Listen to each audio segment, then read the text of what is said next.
Hi, I'm Baylor Barbie. My name's Laura D. My name is Julian Placino.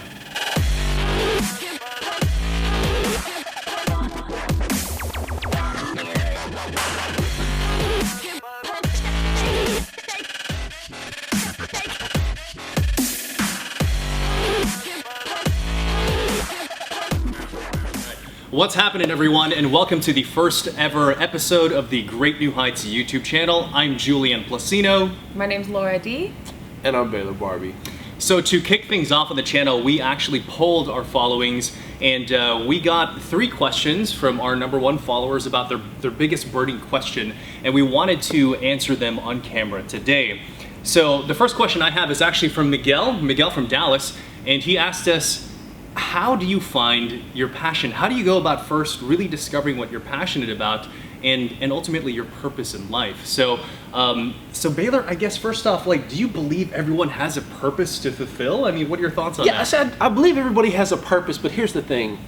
Purpose has become one of those cliche words of, oh, I have to find my purpose. And what it's done is give us the ability to procrastinate and not do anything. Because the #1 complaint I hear is, oh, when I find my purpose, I'm gonna do this. You don't have to have some amazing, great, pot at the end of the road, rainbow purpose. There's purpose. It should be purpose in every single thing you do, every single conversation you have. You know, if you go into it with everything you do with a motive, you know, that being your purpose, not a bad motive, but a motive in a deal. Like, let's say you're in a relationship, and there's a difference in just going on a date and going on a date with a purpose to let your spouse or significant other know, hey, I care about you. I want you to know that. Think about how much differently you would approach each situation. And in doing so, in every conversation, every phone call, every business meeting, every workout, everything you do, if you think about your short-term purpose, ultimately, you give yourself momentum. You give yourself momentum so that ultimately, you start going the right way, and then your long-term purpose was just really the synergy of a bunch of good days put together. Yeah, absolutely. If you do what you know you're supposed to do every single day, if you say, I'm going to wake up and I'm going to shower and I'm going to work out, I'm going to eat right, if I'm going to read, if you think about your perfect day, how many days do you ever have a perfect day? Almost never. But if you continually work to do the things that you know you need to do, if you dot your I's, you cross your T's, everything is going to kind of fall in line. So if you're not very clear or sure exactly what your purpose is, just do all that you can do. And at the right time, at the right place, things are going to start to fall in line, and you're going to become very clear just by following those steps. You're going to be clear on the things that you don't need to do. So just really by weeding out what you don't need to do, it's going to drive you further towards your purpose and towards your goal. And Miguel, we really appreciate the question, and quite frankly, this is something I've struggled with my entire life. I think ultimately we will find a purpose, and I don't think you have to stress out about not completely knowing what it is right now. So Tim Ferriss, he says something like, instead of finding your passion, which puts so much on your shoulders, like, oh my gosh, what if I get it wrong? He says, follow your excitement. That's more of a primal word. Like, what do you enjoy doing, right? Because I found my purpose by listening to me on the inside, by finally believing in my strengths and my natural abilities. And through that, in growing that and using it to help other people, I found my purpose. So stop looking from the outside and get clues. Yes, that's fine, but really it's a more of an introspective kind of question. So thank you very much for that, Miguel. Laura D, what you got? All right, the next question we have is Tiffany from Virginia, and she says, how can I have confidence that my business will be profitable when I don't have my ducks in a row? This question is something that I came up with personally, or that I struggled with also personally when I was very first starting out in my business, because I wanted to have a fitness business, but I was, almost 300 pounds. So I just knew that if I showed up every single day, that momentum was going to gain some type of traction. And what happens is that in the process, I shared that with people. I didn't ever act like I had it, all together. I still don't have it together. And, I hope that I never really truly do have it all together, because I never want to quit being relatable. So I think, Tiffany, if you just continue to start where you are, do what you know you need to do, and if every day it's going to increase, then your ducks don't ever have to be in a row. As Baylor says, he doesn't even have any ducks. So you really don't even have to have any ducks. Just do what you know you're supposed to do. I mean, seriously, like, who has ducks? And there's enough ducks in the pond. There's enough stars in the sky. We have to get rid of these inhibitors that allow us to prevent our own success. And confidence is one of those things. People say, I need the confidence. I need the motivation. Nobody can give you that. And the sooner you realize that concept that nobody can give you really the tools you need, the intangibles to succeed, the quicker you'll be successful. And so, like she said, I don't believe in ducks. I don't believe in any of these things. I believe that I also don't believe that you should look at your life in terms of how quick can I be profitable. Yeah. Profitable is such a subjective word itself. You know, some of my greatest profits in life are the things that did not work out.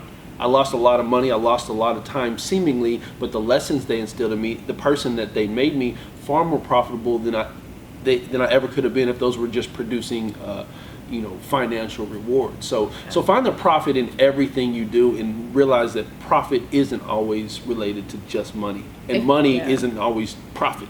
If you're doing what you want to do, Tiffany, only for money, then you're doing it for the wrong reasons. So regardless if you feel like you're gaining momentum or not, just by you showing up every single day, you're going to be a better person, and we never lose. We either win or we learn.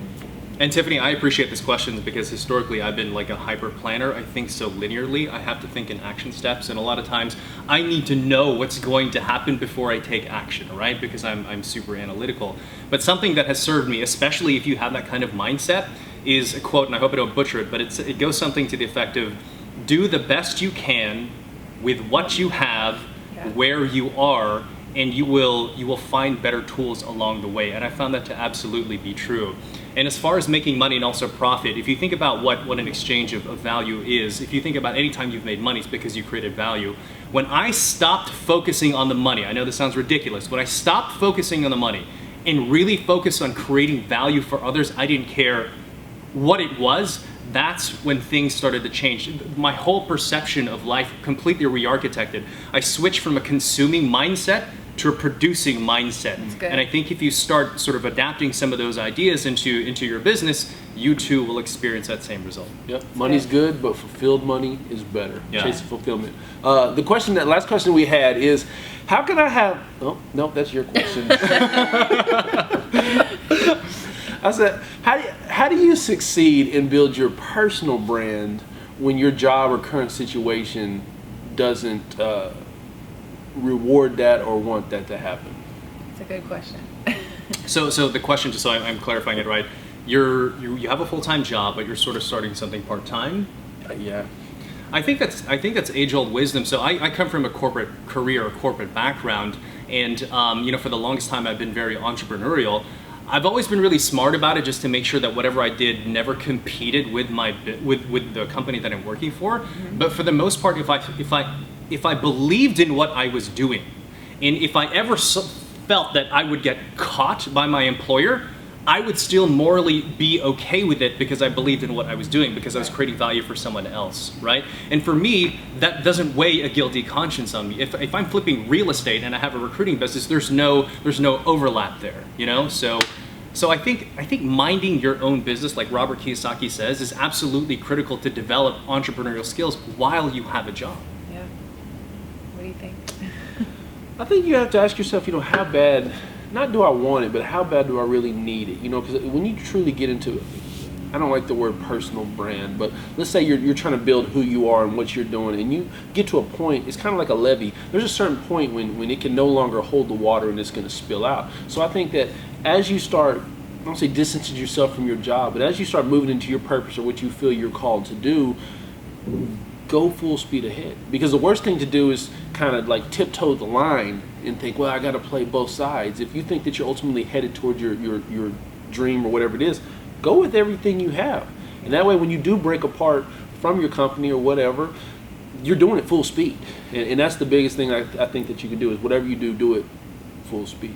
I think if you show up every day and I keep saying this, show up every day, because if it's your personal brand, that's not really something that you have to work at. It's already inside of you. It's who you are. And so this is something that's probably going to just evolve naturally. If you can capitalize on that and you're trying to turn that into something that is making money and you can generate revenue off of that, still show up for your job. But at the same time, if it's really your passion, then you're going to have to hustle your butt off. There's times where you're going to have 18, 20-hour days, and you're going to ask yourself, what's worth it? And that's when, the rubber meets the road. Is it worth it to have all these long days? Do I really want to send one more email? Do I really want to make, one more Instagram post? But then you're going to know, yes, this is going to be worth it because this is what I want to do. I would rather sit here and build my own empire than somebody else's. So it's a very hard road to travel on, but just know that you're not alone. And I appreciate this question because this is something that a lot of entrepreneurs struggle with. Awesome, man. Anything else, guys? That's it. Stay tuned. Be sure and subscribe. We'll see you next week. All right. See ya.